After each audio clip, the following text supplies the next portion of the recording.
सो hey everyone, कैसे हैं आप सब। आज हम कंटिन्यू करें अपना सेशन नंबर 2 करंट पब्लिकेशन से, और ये हम इंडियन पॉलिटी इसमें कवर कर रहे हैं। आज के सेशन में क्वेश्चन नंबर 36 to 70 कवर करेंगे। चलिए स्टार्ट करते हैं अपना आज का session. Question number 36, the concept of constitution first originated in. The concept of constitution first originated in. ये जो कॉन्स्टिट्यूशन बनाने का एक कॉन्सेप्ट स्टार्ट हुआ था, तो ये इसका ओरिजिन कहाँ से हुआ था। ये ओरिजिन इसका हुआ था ब्रिटेन से। और जैसा कि हमें पता है कि ब्रिटेन का क्या है, अनरिटन कॉन्स्टिट्यूशन है। ब्रिटेन का क्या है, अनरिटन कॉन्स्टिट्यूशन है। लेकिन जो कॉन्स्टिट्यूशन का जो स्टार्ट हुआ था, कॉन्स्टिट्यूशन के बारे में जो सबसे पहली बार पता चला था, वो हमें ब्रिटेन से ही पता चला था। ब्रिटेन के बाद फिर यूएस ने अपना कॉन्स्टिट्यूशन बनाया, एंड देन फाइनली हमने अपना कॉन्स्टिट्यूशन बनाया था, जो कि लेंथीएस्ट कॉन्स्टिट्यूशन है हमारा इंडिया का, राइट। ये कॉन्सेप्ट ऑफ कॉन्स्टिट्यूशन फर्स्ट हमें कहाँ से पता चला था, ब्रिटेन से। और ब्रिटेन में जो जैसे हम अपना इंडियन कॉन्स्टिट्यूशन बोलते हैं ना, उसमें क्या इसका नाम था मैग्ना कार्टा। और ये एक तरीके का एक सिंगल पेज का आप कह सकते हैं, जैसे हमारा कॉन्स्टिट्यूशन इतनी मोटी बुक है। इनका क्या है कि ये सिंगल पेज का था, जिसमें कि कुछ जस्ट एक जैसे कि हमारे पास फंडामेंटल राइट्स है ना, आप ये मान सकते हैं कि वो फंडामेंटल राइट्स दी गई थी सबसे पहले, राइट। तो वो कुछ राइट्स दी गई थी, जो कि सिंगल पेज का एक जस्ट ये डॉक्यूमेंट था मैग्ना कार्टा। और ये साइन किया गया था किसने, उस टाइम के किंग जॉन ने इसको साइन किया था, राइट। ये बात है 1215 AD की। क्लियर है इतना बात। Next question 37, the provisional president of the constituent assembly was. जब कॉन्स्टिट्यूएंट असेंबली बनी थी, तो इनकी सबसे पहले फर्स्ट मीटिंग इनकी कब हुई थी, तो 9 दिसंबर 1946 को। 9 दिसंबर 1946 को इनकी फर्स्ट मीटिंग होती है कॉन्स्टिट्यूएंट असेंबली की, ठीक है। यानी जिन्हें कॉन्स्टिट्यूशन बनाना है, तो उनकी सबसे पहली मीटिंग कब होती है, 9 दिसंबर 1946 को। तो इस दिन जो प्रेसिडेंट बनाए जाते हैं, यानी कि फर्स्ट मीटिंग में ही जो प्रेसिडेंट बनाया जाता है जिनको, वो कौन होते हैं, डॉक्टर सचिदानंद सिन्हा, राइट। तो डॉक्टर सचिदानंद सिन्हा को फर्स्ट डे, यानी कि जब कॉन्स्टिट्यूएंट असेंबली फर्स्ट टाइम मिलती है, तो इनको प्रेसिडेंट बनाया जाता है, डॉक्टर सचिदानंद सिन्हा को। तो ये क्या होता है, ये टेम्प्रेरी प्रेसिडेंट को, क्योंकि फर्स्ट डे नहीं पता किसको क्या नॉलेज है, किसको क्या बनाना है, तो आप ऐसे समझ सकते हैं कि फर्स्ट डे था, तो इसलिए इनको एक टेम्प्रेरी प्रेसिडेंट बना दिया, ताकि आज का सेशन तो स्टार्ट करें, बाद की चीज़ें बाद में देखते रहेंगे। हुआ क्या उसके बाद कि नेक्स्ट जब इनकी मीटिंग हुई, वो थी 11 दिसंबर 1946 को। 2 दिन बाद इनकी सेकेंड मीटिंग हुई।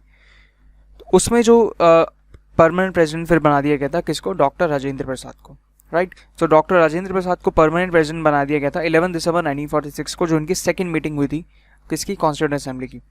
लेकिन जो फर्स्ट मीटिंग हुई थी उसमें डॉक्टर सचिदानंद सिन्हा को टेम्प्रेरी प्रेसिडेंट बनाया था, ठीक है। तो इन दोनों चीज़ को आपको याद रखना है। अगर क्वेश्चन में पूछा जाता है कि प्रोविजनल या फिर टेम्प्रेरी प्रेसिडेंट किसको बनाया गया था, तो वो है डॉक्टर सचिदानंद सिन्हा। और अगर परमानेंट प्रेसिडेंट की बात कर रहे हैं, तो वो कौन थे, डॉक्टर राजेंद्र प्रसाद। क्लियर है। Next question 38, the chairman of drafting committee. तो ये इसको काफ़ी बार पढ़ चुके हैं। ड्राफ्टिंग कमेटी के चेयरमैन कौन थे, डॉक्टर आपके BR अम्बेडकर। क्लियर। ये कंफ्यूजिंग वाला थोड़ा सा क्वेश्चन है, लेकिन इसको अच्छे से समझना है कि ड्राफ्टिंग कमेटी पूछ रहा है या फिर कॉन्स्टिट्यूएंट असेंबली पूछ रहा है, बस इतना सा पढ़ना है। ड्राफ्टिंग कमेटी के कौन थे चेयरमैन, डॉक्टर BR अम्बेडकर। और अगर कॉन्स्टिट्यूएंट असेंबली पूछेगा तो राजेंद्र प्रसाद आ जाएगा। Next question, chairman of constituent assembly. अब वही क्वेश्चन आ गया, ठीक है। चेयरमैन किसका पूछ रहा है, कॉन्स्टिट्यूएंट असेंबली का पूछ रहा है। तो कॉन्स्टिट्यूएंट असेंबली के चेयरमैन कौन थे, डॉक्टर राजेंद्र प्रसाद। क्लियर है। फर्स्ट ऑप्शन ये आपको दे रखा है कंफ्यूज करने के लिए। नेक्स्ट आता है क्वेश्चन नंबर 40, पर्सन्स में change but rules should not change as the principle of.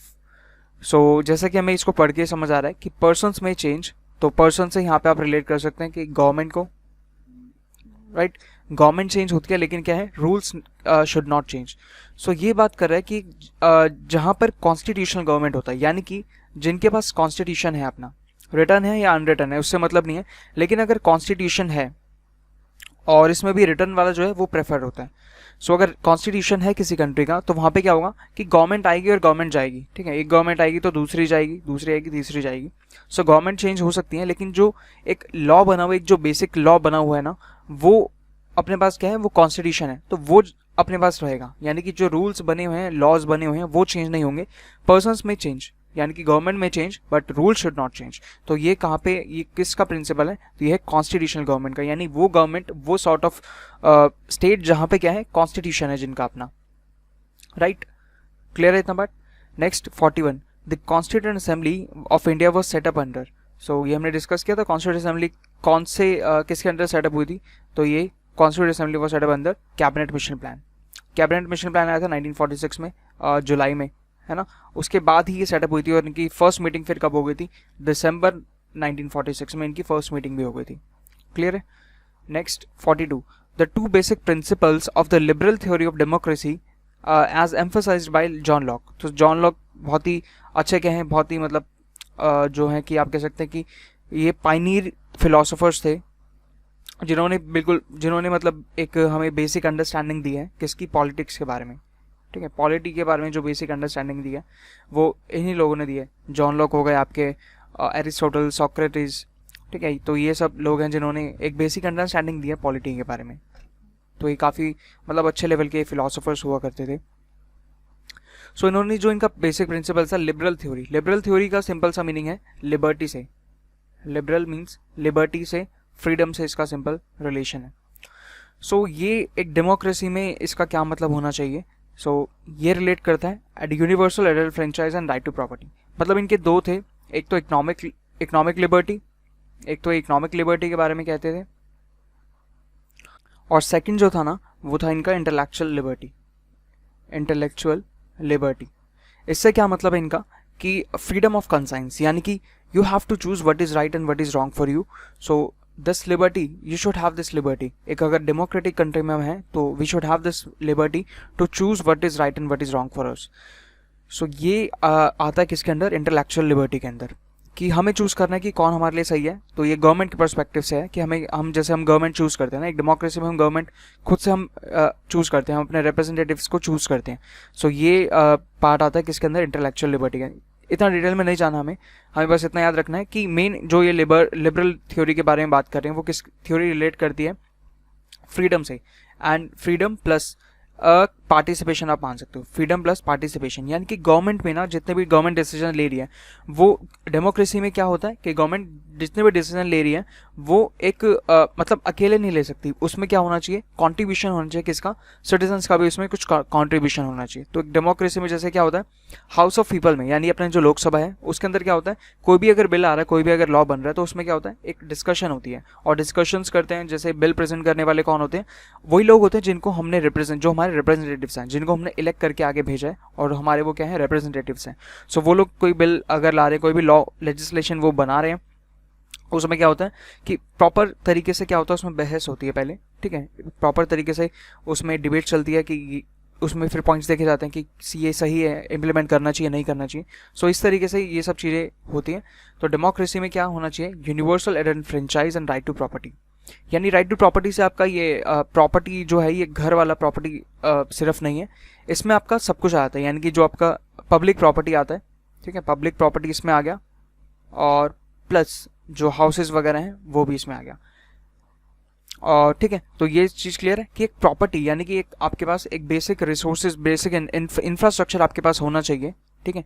और उसके बाद यूनिवर्सल एडल्ट फ्रेंचाइज, इससे क्या मतलब है कि अब हमने देखा इसका मतलब आपको पता है कि 18 ईयर्स से अबव जो भी हैं वो क्या कर सकते हैं, वो अपना वोट कास्ट कर सकते हैं इलेक्शंस में, है ना। सो इसका मतलब क्या हो गया कि हम क्या कर रहे हैं, हम एक तरीके से अपना कॉन्ट्रीब्यूशन दे रहे हैं, किसमें, जितना भी आगे डिसीजन मेकिंग होने वाली है उसमें अपना कंट्रीब्यूशन दे रहे हैं। हम क्या करेंगे, हम यहाँ से अपने जो रिप्रेजेंटेटिव्स हैं उनको इलेक्ट करके आगे भेजेंगे ताकि वो लोग आगे सही डिसीजन लेने में हेल्प कर सकें, ठीक है। तो इसका करेक्ट आंसर है option number 1।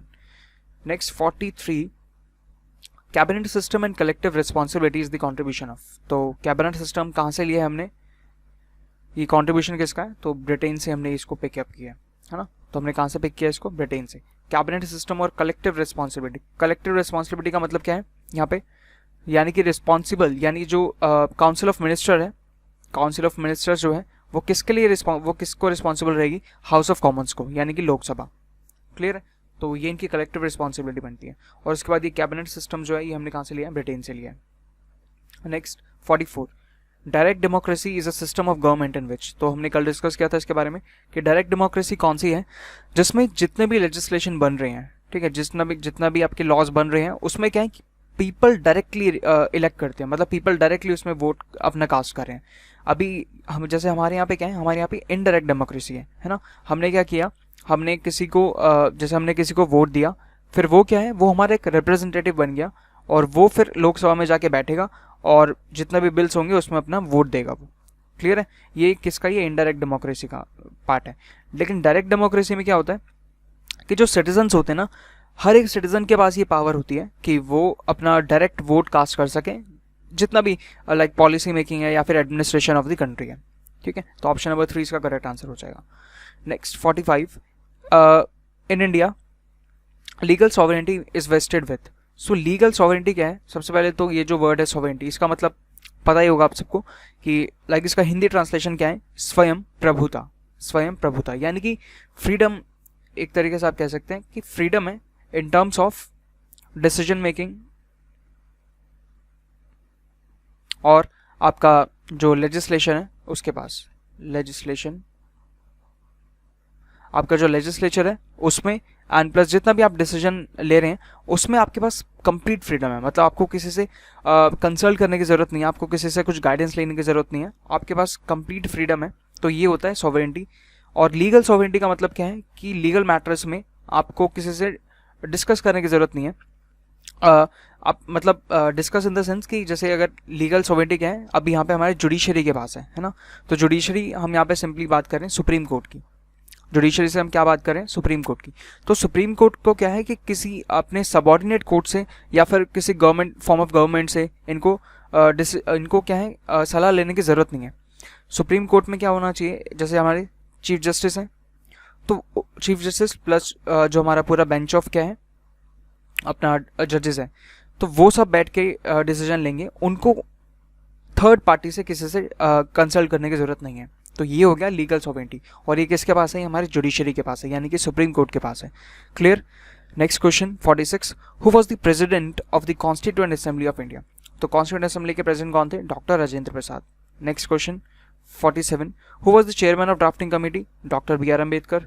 Question number 48, what is meant when the constitution declares India a secular state. अभी जो वर्ड है ना सेक्युलर स्टेट या फिर सेक्युलर, इसका जो इंटरप्रिटेशन है वो डिफरेंट स्टेट्स के लिए, डिफरेंट कंट्रीज के लिए अलग हो सकता है। अब यहाँ पे इंडिया के परस्पेक्टिव से पूछा है तो हम यहाँ पे क्या बताएंगे, जैसे कि religious worship is not allowed. So ऐसा है क्या हमारे पास, मतलब हमारी जो सेक्युलर स्टेट है उसमें ऐसा प्रोविजन है क्या, तो नहीं, रिलीजियस वर्शिप अलाउड है यहाँ पे। रिलीजन्स आर पैट्रनाइज्ड बाय स्टेट, तो ये जो मैं कह रहा था कि इंटरप्रिटेशन अलग हो सकता है। तो किसी कंट्री के लिए, जैसे जहाँ पे मुस्लिम डोमिनेटेड कंट्रीज हैं, वहाँ पे क्या कुछ में आपको ये मिल सकता है कि वहाँ पे क्या है, उन्होंने रिलीजन को पैट्रनाइज कर रखा है, मतलब उन्होंने खुद को एज मुस्लिम कंट्री खुद को डिक्लेयर कर रखा है। ठीक है, तो वहाँ पे क्या है कि सिर्फ मुस्लिम रिलीजन जो है वो ज़्यादा फॉलो होता है। मतलब एक कंट्री जो एक स्टेट है ना, उसको किसी रिलीजन को पैट्रनाइज नहीं करना चाहिए, उसको क्या है इक्वल हर किसी को उसमें रखना चाहिए, उसको डिस्क्रिमिनेट नहीं करना चाहिए। तो जो हमारा है the state regards religion as a private affairs. ठीक है, स्टेट जो है यानी कि जो हमारी कंट्री है वो उसके लिए रिलीजन क्या है, रिलीजन जितने भी रिलीजियस अफेयर्स हैं वो उसके लिए क्या है, प्राइवेट अफेयर्स हैं। ठीक है, वो उसमें इंटरवीन नहीं करेगा, आपको जो करना है आप कर सकते हो of the citizen and does not discriminate on this basis. इस बेसिस पे कोई डिस्क्रिमिनेशन नहीं होगा। तो ऑप्शन नंबर 3 इसका करेक्ट आंसर होगा कि इंडिया में सेक्युलर स्टेट का क्या इंटरप्रिटेशन है कि आपके ये जो रिलीजियस अफेयर्स हैं ये आपके प्राइवेट अफेयर्स हैं सिटीजन्स के, एंड इस बेसिस पे कोई डिस्क्रिमिनेशन नहीं होगा। यहाँ पे आप रिलीजन को पैट्रोनाइज नहीं कर रहा। बेसिकली इंडिया क्या है, इंडिया ने किसी भी रिलीजन को पैट्रोनाइज नहीं किया हुआ। Clear. Next question number 49, 26 January selected as the date for the inauguration of the constitution because. So जैसा कि हमें पता है कि हमारा कॉन्स्टिट्यूशन जो प्रिपेयर हो गया था, बन के तैयार हो गया था 26 नवंबर 1949 को, लेकिन हमने इसको उसी दिन एग्जीक्यूट क्यों नहीं करा। हमने इसको अडॉप्ट तो कर लिया था लेकिन हमने इसको एग्जीक्यूट नहीं करा था। एग्जीक्यूट हमने इसको करा 2 मंथ्स लेटर। कब, जनवरी में। ठीक है, 26 जैन को हमने इसको एग्जीक्यूट किया गया था। क्लियर है। तो इतना ये 2 मंथ का डिले क्यों लिया था हमने, तो उसका सिंपल सा रीज़न है क्योंकि 1930 में 1929 टू 30 इस टाइम पीरियड में सेशन हुआ था इंडियन नेशनल कांग्रेस का। उसमें क्या हुआ था कि जवाहरलाल नेहरू ने ये प्रोक्लेम कर दिया था कि जो पूर्ण स्वराज की बात जो चल रही थी, तो जवाहरलाल नेहरू जी ने वो उसको क्या कर दिया था, प्रोक्लेम कर दिया था कि इंडिया जो है बहुत जल्द क्या होने वाला है, इंडिपेंडेंट होने वाला है। और ये किस दिन किया गया था? तो ये 26 जनवरी 1930 को उन्होंने ये प्रोक्लेम किया था कि इस दिन को हम एज इंडिपेंडेंस डे सेलिब्रेट करेंगे। तो इसीलिए क्योंकि इन्होंने 1930 को ये प्रोक्लेम कर दिया था, और उस दिन इन्होंने तिरंगा को, जो हमारा ट्राई कलर फ्लैग है, जो हमारा तिरंगा है, उसको इन्होंने क्या किया था? फहराया था, अनफर्ल किया था। क्लियर है इतना पार्ट?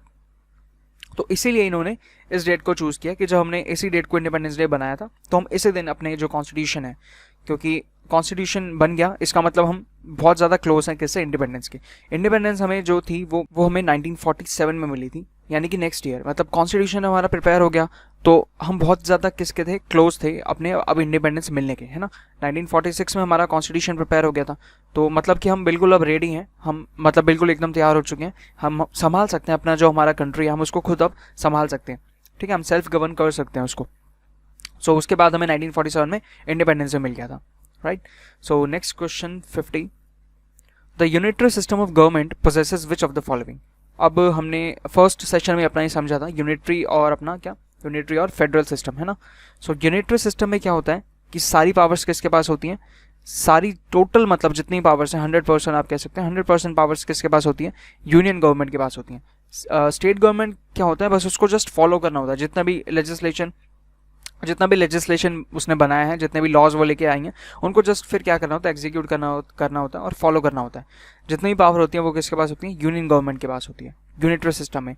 लेकिन फेडरल सिस्टम में क्या होता है? फेडरल में पावर्स क्या होती हैं? इक्वली डिवाइड होती हैं, यानी कि 50-50 का रेशियो होता है उसमें फेडरल में, और यहाँ पे 100 का रेशियो है ना। यहाँ पे जितने भी है टोटल पावर्स किसके पास है? यहाँ पे यूनियन गवर्नमेंट के पास है। लेकिन अब इंडिया का जो सिस्टम है वो कैसा है? क्वासी फेडरल है, यानी कि इन दोनों का मिक्सचर है। हमने क्या किया? फेडरल तो रखा, यानी कि इंडियन हमने कैसा अपनाया है? हमने फेडरल तो रखा उसको, यानी कि दोनों के पास 50-50 है, लेकिन हमने इसकी साइड हम थोड़ा सा ज़्यादा टिल्ट हो गए हमने, यानी कि इसको थोड़ा सा एक एक्स्ट्रा एज दे दिया, इसको हमने थोड़ा सा ज़्यादा कुछ पावर्स दे दी, कुछ एक्स्ट्रा पावर्स दे दी। किसको? सेंट्रल गवर्नमेंट को, ठीक है। तो unitary system possessive which of the following advantages. तो यहाँ पे क्या होता है? स्ट्रॉन्ग स्टेट होता है। क्लियर है? यहाँ पे क्या होता है? स्ट्रॉन्ग स्टेट होता है। इसका मतलब स्टेट का मतलब यहाँ पे बेसिकली कंट्री है, तो स्ट्रॉन्ग स्टेट होता है। क्लियर है इतना?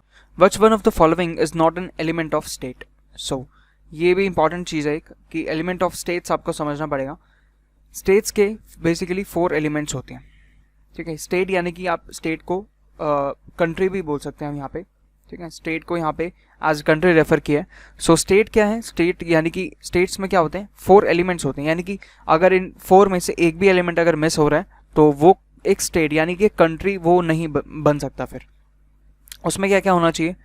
तो यहाँ पे हमें दे रखा जैसे पॉपुलेशन होना चाहिए, लैंड होना चाहिए, गवर्नमेंट होना चाहिए, और एक पॉइंट आता है सॉवरेनिटी, राइट। सो ये 4 पॉइंट्स हैं, आप इसको लिख सकते हैं। सो आर्मी उसका पार्ट नहीं है, ठीक है। Army is not the element of a state. इसमें क्या होना चाहिए? सबसे पहले लैंड होना चाहिए, लैंड में रहने के लिए पॉपुलेशन होनी चाहिए, पॉपुलेशन को मैनेज करने के लिए गवर्नमेंट होनी चाहिए, और गवर्नमेंट के पास क्या होना चाहिए?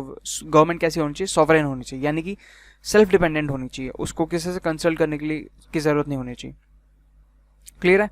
वो बिल्कुल एकदम उसके पास 100% लिबर्टी होनी चाहिए अपने डिसीजंस लेने के लिए, ठीक है। तो ये 4 जो हैं ये एलिमेंट होते हैं अपने किसके? स्टेट के।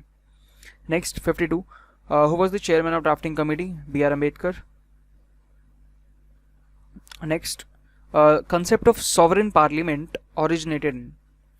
सो ये भी एक इम्पॉर्टेंट कॉन्सेप्ट है।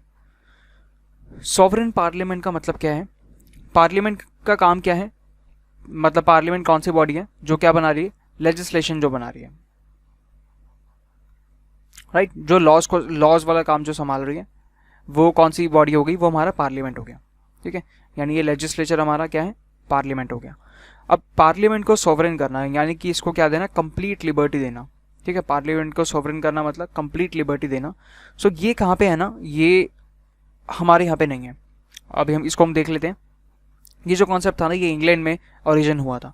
इंग्लैंड में जैसे आपको पता है कि अनरिटन कॉन्स्टिट्यूशन है, और वहाँ पे क्या है कि पार्लियामेंट के पास जो है वो कंप्लीट पावर है, और पार्लियामेंट चाहे ना, पार्लियामेंट मतलब कोई भी वहाँ पे लॉ एक दिन बना दूसरे दिन टूटा, किसी ने बनाया किसी ने तोड़ा, वहाँ पे बहुत जल्दी लॉज क्या हो सकते हैं? टूट सकते हैं, क्योंकि वहाँ पे एक तो अनरिटन कॉन्स्टिट्यूशन है, और वहाँ पे सॉवरेन पार्लियामेंट वाला जो है ये प्रोविजन है। अब हमारे यहाँ क्या होता है? हमारे यहाँ पे सॉवरेन पार्लियामेंट तो है, ठीक है, लेकिन इसको थोड़ा सा क्या कर रखा है इसको, इस पर जो है थोड़ी सी रोक लगा रखी है। किस तरीके से, जुडिशियल रिव्यू की वजह से हमारे यहाँ पे, लेकिन हमने क्या अडॉप्ट किया है, हमने जुडिशियल रिव्यू भी अडॉप्ट किया है। अब यहाँ पे क्या है ना, जब सॉवरेन पार्लियामेंट है ना कंप्लीट, जब इसको सॉवरेंटी मिली हुई है, सो ये क्या कर सकता है, किसी भी तरह के लॉज बना सकता है। अब ये नहीं देखेगा कि ये लोगों की जो फंडामेंटल राइट्स हैं उनको उनके डेरोगेटरी तो नहीं बन रहा कोई लॉ, इसको ये चीज़ चेक करने की जरूरत नहीं है अगर वो कंप्लीट सॉवरेंटी उसके पास है तो। लेकिन हमारे पास क्या है, हमने इंडिया में जुडिशियल रिव्यू भी अडॉप्ट किया है, जो कि हमने कहाँ से लिया था, यूएसए से लिया था। सो जुडिशियल रिव्यू में क्या होता है कि अगर कोई भी ऐसा लॉ बन रहा है which is derogatory to the fundamental rights और normal rights of the citizens of India, so judicial review क्या होता है कि जुडिशियल रिव्यू यानी कि कोर्ट उसमें इंटरवीन करेगा। ठीक है, अगर कोई भी ऐसा लॉ बन रहा है जो कि लोगों के लिए मतलब उनके बेनिफिट के लिए नहीं है, तो क्या करेगा, सुप्रीम कोर्ट उसमें इंटरवीन करेगा जुडिशियल रिव्यू के तहत, क्योंकि जुडिशियल रिव्यू की पावर किसके पास है, सुप्रीम कोर्ट के पास है। उसके बाद सुप्रीम कोर्ट क्या करेगा, इंटरवीन करेगा। ठीक है, तो हमारे पास क्या है, सोवरेन पार्लियामेंट कंप्लीट नहीं है, sovereign parliament plus judicial review की हमारे पास क्या है, पावर है। सो इंडिया के पास ये नहीं है। ठीक है, याद रखना। ये कंसेप्ट कहाँ पे आया था, तो इंग्लैंड में इसकी ओरिजिन हुआ था। Next 54, who is considered the architect of Indian constitution, तो बी आर अम्बेडकर, जो कि बहुत ही पावरफुल पर्सन थे। राइट, सो इनको फादर ऑफ इंडियन कॉन्स्टिट्यूशन भी बोला जाता है, फादर ऑफ इंडियन कॉन्स्टिट्यूशन। ठीक है, फादर ऑफ इंडियन कॉन्स्टिट्यूशन या फिर chief architect of Indian constitution. Next 55, the concurrent list in the Indian constitution is adopted from the constitution of, तो concurrent list हमने कहाँ से अडॉप्ट किए हैं, ऑस्ट्रेलिया से अडॉप्ट किए हैं, है ना। 56, when was Indian constitution adopted, adopted पूछ रहा है तो कुछ नहीं देखना हमें, 26 नवंबर 1949। एग्जीक्यूट पूछता तो नेक्स्ट डेट आ जाती। Clear. 57, the mind and ideals of the framers of the constitution are reflected in, तो ये यानी कि जिस तरीके से, अब देखो जैसे कि क्या होता है, हम कोई भी अगर बुक पढ़ रहे हैं तो उसमें क्या होता है कि इंट्रोडक्शन दे रखा होता है ना। इंट्रोडक्शन पढ़ के हमें समझ आता है कि हाँ ठीक है, इस चैप्टर में क्या दे रखा है या फिर इस पर्टिकुलर बुक में क्या दे रखा है। इंट्रोडक्शन पढ़ के हमें समझ आता है, यानी कि ऑथर ने जितना भी उस बुक के अंदर लिखा है ना, उसका वो एक समरी आप कह सकते हैं, उसको एक समरी फॉर्म में वो पहले कहाँ पे हमें इंट्रोडक्शन में थोड़ा सा बता देगा, है ना, कि ऐसा ऐसा होने वाला है, कि ये सब चीज़ें मैंने इस बुक के अंदर बताई है। सो सिमिलरली जो हमारा कॉन्स्टिट्यूशन, जो इतना बड़ा कॉन्स्टिट्यूशन हमारा प्रिपेयर हुआ है, उसमें जो उसके फ्रेमर्स हैं, उनके जो माइंड और उनके आइडियल्स हैं, है ना, उस वो कहाँ पे रिफ्लेक्ट होते हैं, तो वो हमारे प्रियम्बल में रिफ्लेक्ट होते हैं। ठीक है, ये हमारा सुंदर सा प्रियम्बल दिख रहा है। सो ये इतना छोटा सा हमारा प्रियम्बल है, ठीक है, सिंगल पेज का। उसमें ये सारे टर्म्स हैं, सोवरेन, सोशलिस्ट, उसके बाद secular, democratic, Republic, justice, liberty, equality, fraternity, right, ये सारे इंपॉर्टेंट टर्म्स हैं प्रियम्बल के, है ना। सो ये इसमें क्या है कि ये जो पॉइंट्स आपको दे रखने हैं, यानी कि ये जो मेन कीवर्ड्स हैं, इसी के ऊपर यही सबसे, यही क्या है, यही बेसिस है हमारे पूरे जो इतना लेंथीएस्ट हमारा कॉन्स्टिट्यूशन प्रिपेयर हुआ है, ये बेसिस है। इसको बेस मान के, इन सारे कीवर्ड्स को बेस मान के हमारा पूरा कॉन्स्टिट्यूशन प्रिपेयर हुआ है। और सबसे ज़्यादा जो बेस माना गया है वो जस्टिस और इक्वालिटी, जस्टिस एंड इक्वालिटी, ये दो इंपॉर्टेंट की पॉइंट्स हैं हमारे इंडियन कॉन्स्टिट्यूशन के। मतलब पूरा इंडियन कॉन्स्टिट्यूशन हमारा इन्हीं दो फीचर्स के अराउंड रिवॉल्व हो रहा है, जस्टिस एंड इक्वालिटी। हर चीज़ में हमने जस्टिस और इक्वालिटी की बात करी है। ठीक है, आगे चलते हैं। 58, which of the following is not a feature of Indian constitution. So इसको देख लेते हैं, इंडियन कॉन्स्टिट्यूशन कौन सा फीचर नहीं है। पार्लियामेंट्री फॉर्म ऑफ गवर्नमेंट, तो हमारे यहाँ पे पार्लियामेंट्री फॉर्म ऑफ गवर्नमेंट है। ठीक है, इंडिपेंडेंस ऑफ जुडिशरी, सो बिल्कुल ये भी ठीक है। हमारे यहाँ पे क्या है, एग्जीक्यूटिव और आपका एग्जीक्यूटिव, लेजिस्लेचर एंड आपका जुडिशरी, ये तीनों ही ऑर्गन्स क्या हैं, सेपरेट हैं। लेकिन फिर भी जो एग्जीक्यूटिव है वो थोड़ा सा किसके साथ चलता है, वो पैरेलल चलता है किसके, लेजिस्लेचर के साथ। लेकिन जुडिशरी बिल्कुल ही अलग है। ठीक है, जुडिशरी क्या है, बिल्कुल ही अलग है। एग्जीक्यूटिव फिर भी क्या है कि वो थोड़ा सा इसका पार्ट है, मतलब वो इसके साथ चलेगा। एग्जीक्यूटिव ऑर्गन कौन है, अच्छा ये पता है आप सबको। सो जुडिशरी तो आपको पता ही है कि अलग हो गया एकदम, जिसमें आपके जितने भी कोर्ट्स हैं इंडिया के, सबसे पहले सुप्रीम कोर्ट आ जाएगा, उसके बाद जितने भी कोर्ट्स अपने high courts and district courts further, तो वो सब आ गया। ठीक है, ये जुडिशरी अपना पूरा सिस्टम हो गया। उसके बाद लेजिस्लेचर क्या है, जो क्या करेगा, जो लॉ बनाने वाला काम करेगा, यानी जो पार्लियामेंट सिस्टम हो गया पूरा अपना, Lok Sabha and Rajya Sabha, house of Commons और अपना क्या हो गया, काउंसिल ऑफ ये house of Commons and council of states. उसके बाद देखते हैं तो प्रेसिडेंशियल फॉर्म ऑफ गवर्नमेंट, तो ये हमारा फीचर नहीं है। प्रेसिडेंशियल फॉर्म ऑफ गवर्नमेंट में क्या हो गया, जहाँ पर क्या होगा कि प्रेसिडेंट ही क्या होगा, head of the state and head of the government, दोनों ही क्या होगा, प्रेसिडेंट होगा। लेकिन हमारे यहाँ पे क्या है, पार्लियामेंट्री फॉर्म ऑफ गवर्नमेंट है। यहाँ पे head of the state different होता है and head of the government different होता है। फेडरल गवर्नमेंट बिल्कुल है, ये भी एक पॉइंट है। फेडरल गवर्नमेंट क्यों है, क्योंकि हमारे यहाँ पे क्या है, सेंटर और स्टेट दोनों में क्या है, डिफरेंट गवर्नमेंट रूल करती है। क्लियर है? और इनके बीच में क्या एक रिलेशन है इन दोनों के बीच में। तो यहाँ पे फेडरल वाला पॉइंट भी है, प्रेसिडेंशियल फॉर्म ऑफ गवर्नमेंट हमारे यहाँ पे नहीं है, तो ये हमारे इंडियन कॉन्स्टिट्यूशन का फीचर नहीं है। Next 59, what is the basis of classification of governments as unitary and federal. So unitary और फेडरल हम किस बेसिस पे क्लासीफाई करते हैं? सो ये हम किस बेसिस पे, सेंटर और स्टेट के रिलेशनशिप के, ठीक है ना। तो relationship between centre and states, तो ये इसका करेक्ट ऑप्शन हो जाएगा, ऑप्शन नंबर 3। 60, इंडियन कॉन्स्टिट्यूशन कैसा है, फेडरल है, क्वासी फेडरल है, यूनिटरी और प्रेसिडेंशियल? ये तो बिल्कुल नहीं है। तो इनमें से ये तीनों पॉइंट में से है, तो इसमें से हम क्या चूज करेंगे, क्वासी फेडरल, क्योंकि हमें पता है कि इंडियन कॉन्स्टिट्यूशन जो है वो क्या है, क्वासी फेडरल है, ना तो कम्प्लीटली फेडरल ना कम्प्लीटली यूनिटरी है। वो कैसा है, फेडरल है लेकिन प्लस यूनिटरी है, यानी कि फेडरल तो है लेकिन हमने थोड़ी सी पावर्स एक्स्ट्रा किसको दे दी है, सेंट्रल गवर्नमेंट को, तो इसलिए थोड़ा जो यूनिटरी वाला है उसमें वो भी पॉइंट है एक्स्ट्रा, और फेडरल तो वो है ही है, यानी कि स्टेट और सेंटर में क्या है, रिलेशन है एक, और उसके बाद यूनिटरी भी थोड़ा सा हमने उसके अंदर एलिमेंट ऐड किया हुआ, तो वो कैसा हो गया, हमने उसको क्वासी फेडरल बना दिया। Clear? Next 61, the constitution of India came into force in, है ना, तो कब आया था, 1950 में आया था, 26 जनवरी। नेक्स्ट 62, द स्टेट पोजेसेस, एक स्टेट यहाँ पे किस रिप्रेजेंट किया हुआ है, स्टेट जब भी आए तो आपको याद रखना है कंट्री का वो बात कर रहे हैं, किसकी बात कर रहे हैं, कंट्री की बात कर रहे हैं।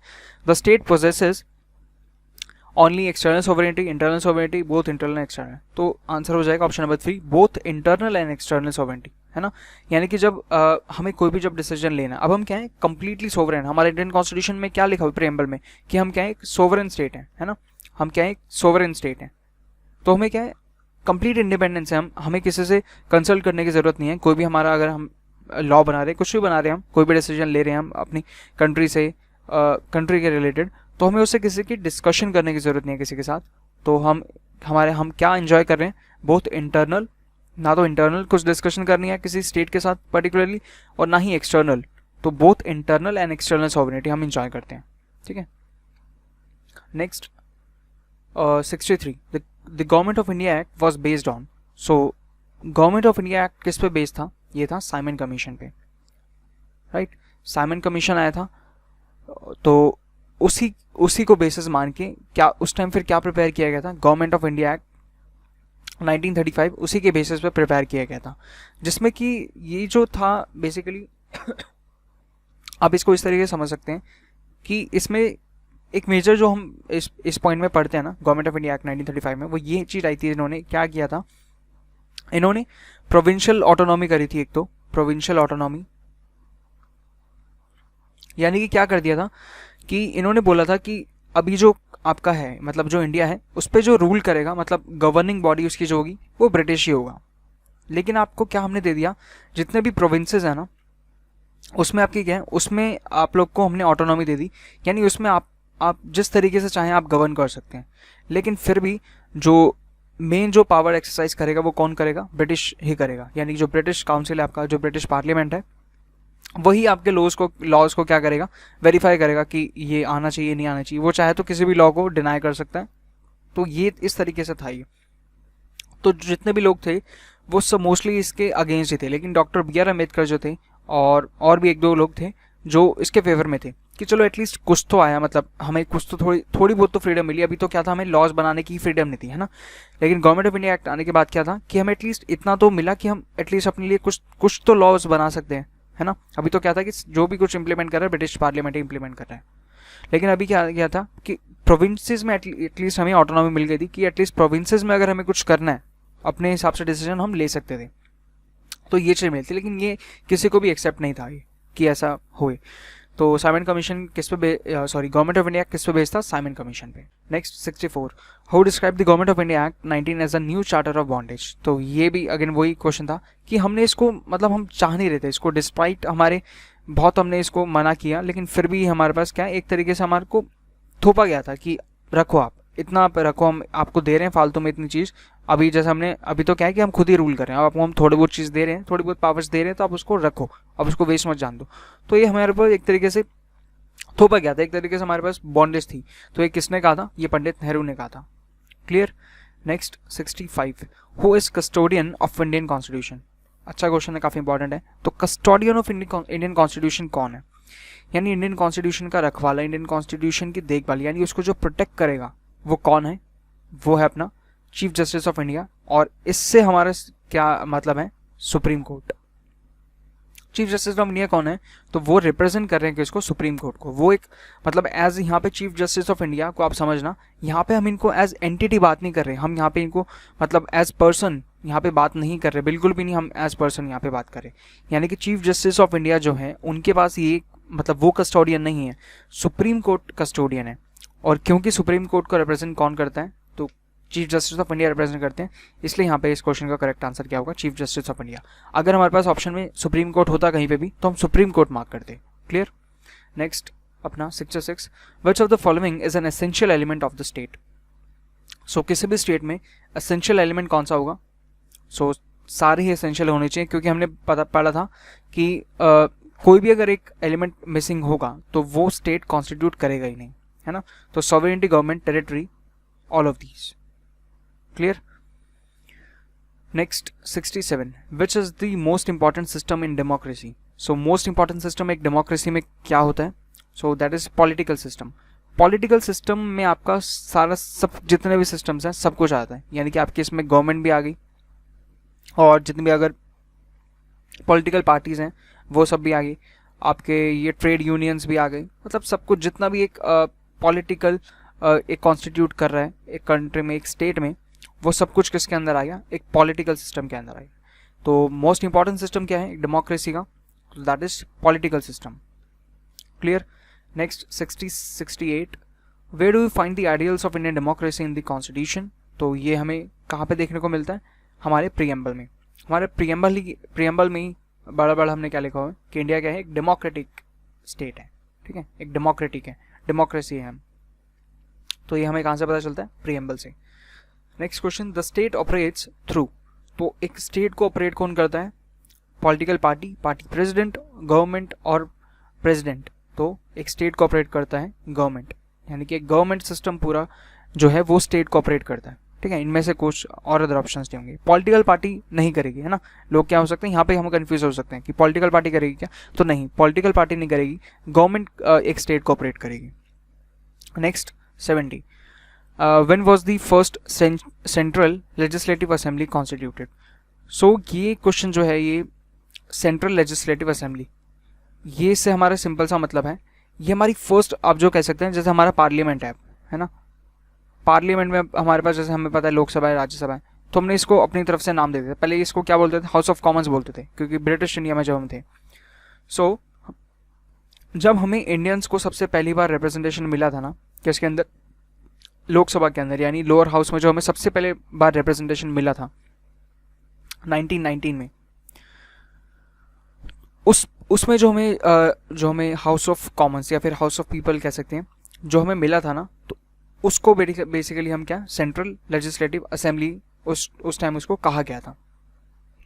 यानी जब इंडियंस को रिप्रेजेंटेशन मिला था किसमें? लोकसभा में, यानी कि अब हम भी किसका हिस्सा बन गए थे? पार्लियामेंट का हिस्सा बन गए, ब्रिटिश पार्लियामेंट का हम हिस्सा बन चुके थे, और जो कि इंडिया में था ये, है ना। तो ये दिल्ली में था आपका बेसिकली, जहाँ पे अब प्रेजेंट है जैसे आपका पार्लियामेंट, वहाँ पे उस टाइम इसको बनाया गया था सेंट्रल लेजिस्लेटिव असेंबली।